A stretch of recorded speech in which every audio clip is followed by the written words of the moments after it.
વાત રજૂ કરી. પોપટભાઈ કહે, તમે બંને ગુલાબનો અડધો અડધો રસ પીધો ને? આ સાંભળીને તો પિંકુ પતંગિયું કહેવા લાગી, પોપટભાઈ, આ કેવી રીતે શક્ય? તમે કોઈ એકના જ પક્ષમાં નિર્ણય કરો ને. આ સાંભળીને તો પોપટભાઈ કહેવા લાગ્યા, હળી મળીને રહેશો તો જ ખુશ રહેશો, માન આપશો તો જ માન મળશે. થોડી વાર વિચાર્યા પછી પોપટભાઈ કહેવા લાગ્યા, કોઈ ખોટું ન લગાડતા. આ સાંભળતા જ મધુ મધમાખી અને પિંકુ પતંગિયું ઝડપથી આવીને પોપટભાઈની સામે બેસી ગયા. પોપટભાઈ કહે, આ ફૂલ પર મધુ મધમાખીનો અધિકાર છે. આ સાંભળીને તો મધુ મધમાખી ખુશ થઈ અને પિંકુ પતંગિયું ઉદાસ થઈ ગયું. પિંકુ પતંગિયું કહેવા લાગી, પોપટભાઈ, મેં શું તમારું બગાડ્યું છે? આ સાંભળીને તો પોપટભાઈ વિચારમાં પડી ગયા અને પછી કહેવા લાગ્યા, જો પિંકુ, તું તારા પોતાના માટે રસ પીવે છે, જ્યારે મધુ મધમાખી એનું મધ બનાવીને બીજાને આપી દે છે, તેથી તે પરોપકારી કહેવાય છે. આ સાંભળીને તો પિંકુ પતંગિયું કંઈ બોલી ના શક્યું અને ચૂપચાપ ત્યાંથી ઉડી ગયું. મધુ મધમાખીએ પોપટભાઈનો આભાર માન્યો અને ઉડતી ઉડતી ગુલાબ પર બેસીને ગુલાબનો રસ ચૂસવા લાગી. તેના મનમાં વિચાર આવ્યો, એવી જિંદગી શું કામની જે કોઈ બીજાને મદદ ના કરી શકે? આમ વિચારતી વિચારતી તે તો ફૂલનો રસ પીને હસી ખુશી ત્યાંથી ઉડી ગઈ. બાળ મિત્રો, આ વાર્તા પરથી આપણને એ શીખ મળે છે કે આપણે પરોપકારી બનીને હંમેશા બીજાને મદદરૂપ થવું જોઈએ. આજે હું તમને સુંદર મજાની વાર્તા કહેવા માંગુ છું.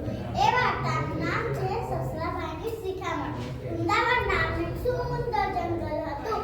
તેમાં ઘણા પ્રાણીઓ રહેતા હતા. જંગલનો રાજા માંડો મોર હતો. તેણે ગંદકી જરાય પણ ન ગમતી હતી.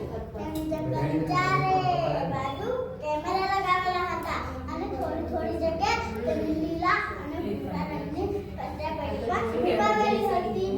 માંડો મોર જંગલના બધા નાના બચ્ચાઓને નાનપણથી જ ચોખાની વાત શીખવાડતો હતો.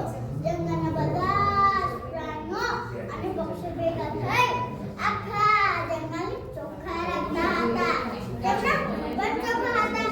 એ જંગલમાં એક person કાચબો અને ફાટું સસલું રહેતું હતું.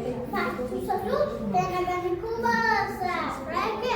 ફાટું સસલું તેના વાળામાં ગાજર, ચણા, તુવેર, આપણી ડીશ જેવા શાકભાજી ઉગાડ્યા હતા.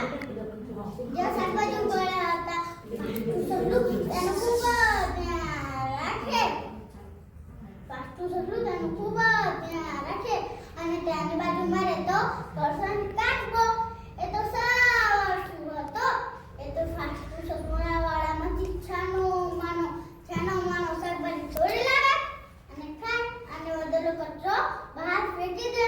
અને એ તો સ્વિગીમાંથી બર્ગર, પિઝા ઓનલાઈન ઓર્ડર કરે અને ખાય અને પ્લાસ્ટિકની થેલી વધેલો કચરો બહાર ફેંકી દે. ફાટું સસલું દરરોજ આ બધું જોવે પણ કંઈ બોલે નહીં. ધીમે ધીમે મચ્છરનો ત્રાસ વધી ગયો. ફાટું સસલુએ આ કંટાળીને માધવ મોરને ફરિયાદ કરી. માધવ મોરે કાચબાને બોલાવ્યો. માધવ મોરે કાચબાને શાંતિથી સમજાવ્યો પણ કાચબાથી મોં મચકોડ્યું અને ત્યાંથી જતો રહ્યો. અને કાચબો તો દરરોજની જેમ બહાર મંગાવે અને ખાય અને વધેલો કચરો બહાર ફેંકી દે. એક દિવસની વાત છે કે કરશન કાચબો બીમાર પડ્યો. તેને ખૂબ જ તાવ આવ્યો. ગંદકીના કારણે તેની બીમારી વધી ગઈ. ફાટું સસલુને આ વાતની જાણ થઈ. ફાટું સસલું તરત જ ગિલ્લી કિસ્કોને દવાખાને લઈ ગયો. ગિલ્લી કિસ્કોને તેને તપાસ કર્યો, લોહીના રિપોર્ટ કરાવ્યા. ત્યાંથી જાણવા મળ્યું કે કાચબાને મેલેરિયા થયો છે. અને ગિલ્લી બને તો લાંબુ ઇન્જેક્શન કાઢ્યું અને કાચબા બને તો ફટાક દઈને લગાવી દીધું.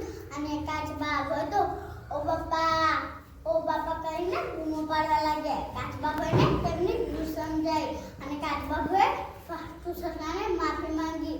ફાટું સસલું કે કીધું કરશે, તારે સાચું કહું હોય તો તારે ઘરનો તાજો જ ખાવાનો ખાવો પડશે. બીજી વાર કીધું તું ઘર